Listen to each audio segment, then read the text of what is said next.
bem-vindo, bem-vinda, Giovana aqui, dando continuidade ao capítulo 8, Mind Movies e Caleidoscópio.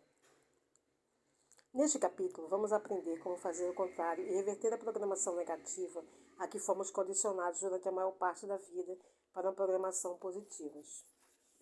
3 mentes em um cérebro, mentes consciente, subconsciente e analítica. A essa altura, você já sabe que quando muda as ondas cerebrais de beta para alfa, desacelera o neocórtex do cérebro analítico pensante. Quando as ondas cerebrais ficam mais lentas, você deixa o domínio da mente consciente e entra no reino da mente subconsciente. Podemos dizer que se você está de alguma forma consciente e alerta, mas não está ativamente engajado em pensamento, sua consciência está saindo do neocórtex pensante e entrando no mesencéfalo, também conhecido como subconsciente, sede do sistema nervoso autônomo e no cerebelo. Se você já viu alguém completamente absorto em um programa de TV, a ponto de tentar falar com a pessoa e ela nem escutar, é possível que esse indivíduo estivesse experimentando estados de ondas alfa, altamente sugestionáveis à informação. Sugestionabilidade é a capacidade de aceitar, acreditar em e render-se à informação sem analisar. Nesse estado, o espectador está tão envolvido, tão focado no que está vendo, que parece em transe e imóvel. Nada mais existe para ele além do objeto da atenção. Se a pessoa não analisa a informação a que é exposta, fica propensa a aceitar, a acreditar ou a render-se, porque não há filtro analítico. É lógico, então, que quanto mais sugestionável, menos analítico você é. O oposto também é verdadeiro. Quanto mais analítico, menos sugestionável a informação você fica. Portanto, menos provável que seu cérebro esteja em estado de transe ou ondas alfa. Dê uma olhada na figura 8.1 para entender a relação entre sugestionabilidade, mente analítica, transe e ondas cerebrais. Os criadores dos comerciais que mencionei entendem plenamente que a melhor maneira de programar uma pessoa para tomar uma atitude desejada é colocá-la em estado de ondas alfa, para que a informação apresentada não seja analisada. Quando o comercial é repetido ou outro semelhante com a mesma mensagem é exibido muitas vezes, cedo ou tarde o programa vai entrar no subconsciente do espectador. Quanto mais somos expostos ao estímulo, no caso comercial, mais automática se torna a resposta programada. No fim, quando memorizamos inconscientemente o estímulo e a resposta é automática, a mente consciente não precisa mais pensar sobre a informação que chega ou analisá-la. Enquanto isso, a mente subconsciente mapeia, registra e armazena a informação como uma gravação de voz ou vídeo. Depois de mapeada no cérebro, cada vez que você é exposto ao comercial, a informação aciona as mesmas redes neurais, reforçando ainda mais o mesmo programa, pensamento e crença.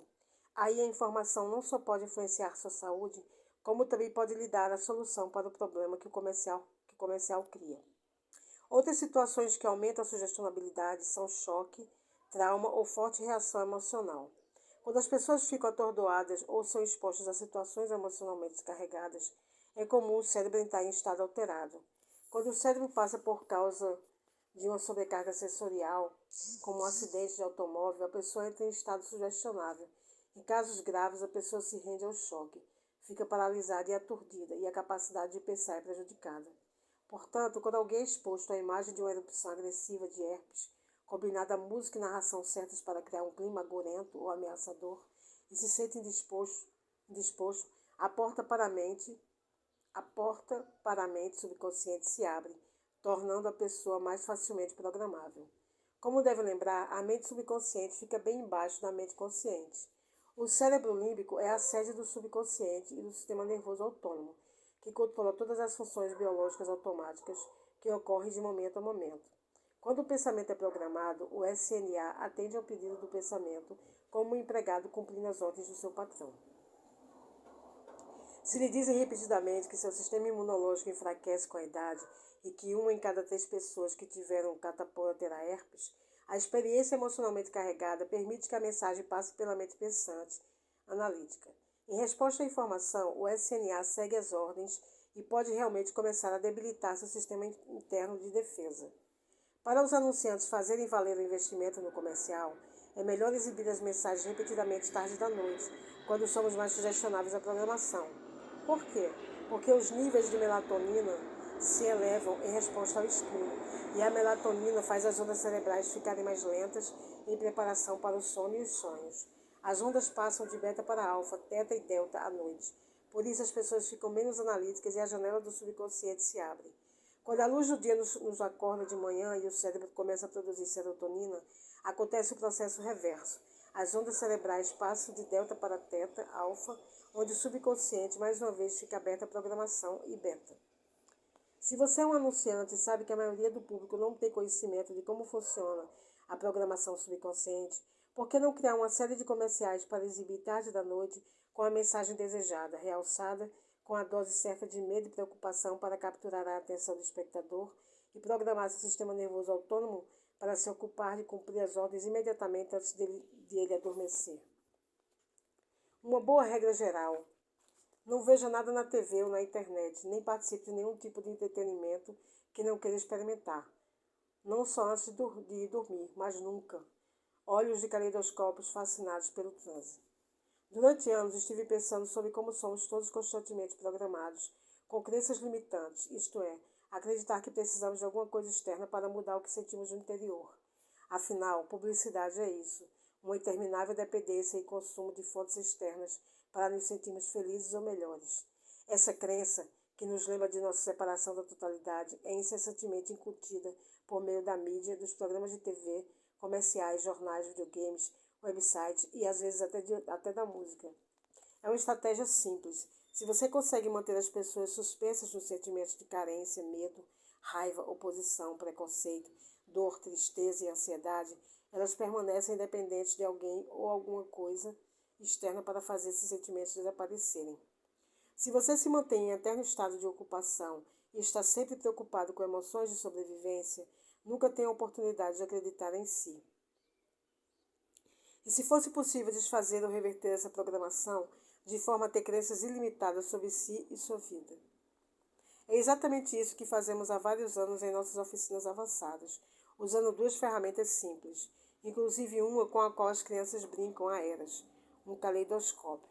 A única diferença é que utilizamos de maneira tecnológica avançada para induzir ao transe. Até aqui, entramos em transe em estados de ondas alfa e beta e teta de olhos fechados durante a meditação.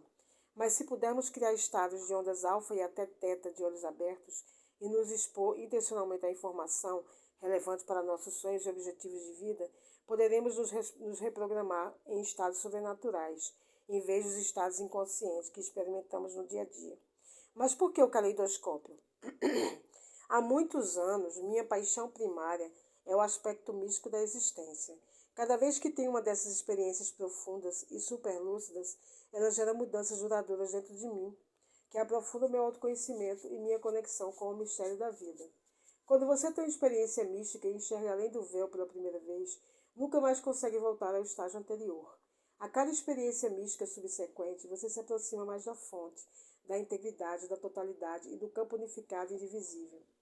A boa notícia é que experiências místicas não são mais relegadas a pessoas como Teresa de Ávila, Francisco de Assis ou um monge budista que medita há 40 anos. Toda pessoa é capaz de contatar, experimentar e acessar o aspecto místico. Quando eu estou em uma experiência mística, ela parece mais real do que qualquer coisa que eu já tenha conhecido na vida e perco a noção de espaço e tempo.